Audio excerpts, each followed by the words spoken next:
Hello नमस्कार दोस्तों, जैसा कि आप लोग देख रहे हैं पूरा शिवहर में ओवैसी की लहर चल रही है और चुनाव का माहौल गरमाया हुआ है। अब तक की सबसे बड़ी खबर, कैमरामैन फोकस करो। एक सामने भाभी दिखाई दे रही है और चलते हैं पूछते हैं, भाभी जी आप किसके साथ रहेंगे? हमरा ना रंजीत साथे रहब।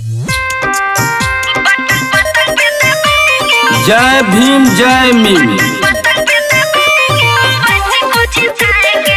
सबने दिया है चोट, अपना बेटा अपना वोट।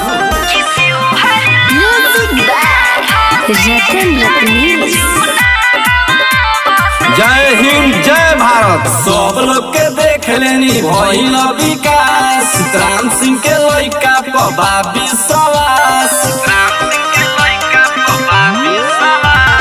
सब लोग के देख लेनी भइल विकास। राम सिंह के लइका पबा विश्वास। कह दिल के बात अपन न्यूज पर दिखाएंगे। एक सेकंड भाजी, तू साफ साफ बताओ अब की चुनाव में केकरा संग रहबो? हम वैसी साथे रहब। बटन पतंग पे दबाएंगे, बटन पतंग पे दबाएंगे, वैसी को जिताएंगे। राणा रंजीत सिंह को जिताएंगे। बटन पतंग पे दबाएंगे, वैसी को जिताएंगे। अच्छा ऐसा का बात बा, ओवैसी जी के इतना बड़ा फैन और भक्त भइल बारू? हम उनके पर दिल दे बैठे हैं। भाई हमारा बाप हमारा गुरु है। आए और अभी तो रुको, क्लाइमैक्स अभी बाकी है। हम उनके पर दिल दे बैठे हैं। रेल चलेगा, हर रेल चलेगा, बेलवा घाट वाला पुल बनेगा, कॉलेज खुलेगा। हरेला दौड़ेगा, हरेला दौड़ेगा, राणा रंजीत सिंह के जितावा भाई लोग रेला दौड़ेगा। एक बार मौका देके देखिए हजूर, रुका हुआ काम पूरा होगा जरूर।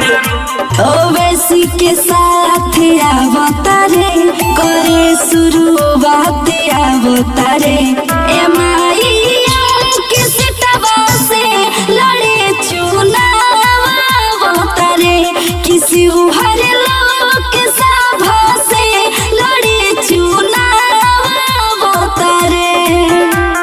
भैया भाभी चाचा चाची सबको समझाएंगे।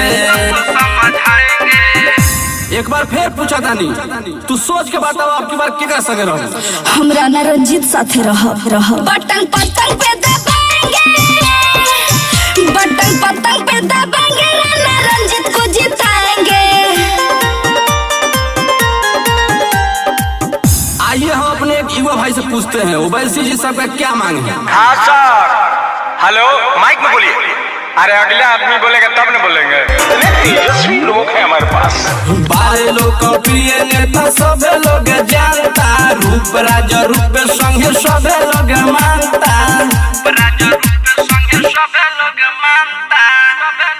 कोनो विरोधी नहीं इनका के रोकी, तब की बारे मुकुट इनका माथे पर होखी, तब की बारे मुकुट इनका माथे पर होखी। लेके चुनाव हम सबको समझाएंगे। अब की साफ साफ एकदम फाइनल बताओ, अब की केकरा संग रहो? हम वैसे जर रहब। बटन पतंग पे दबाएंगे,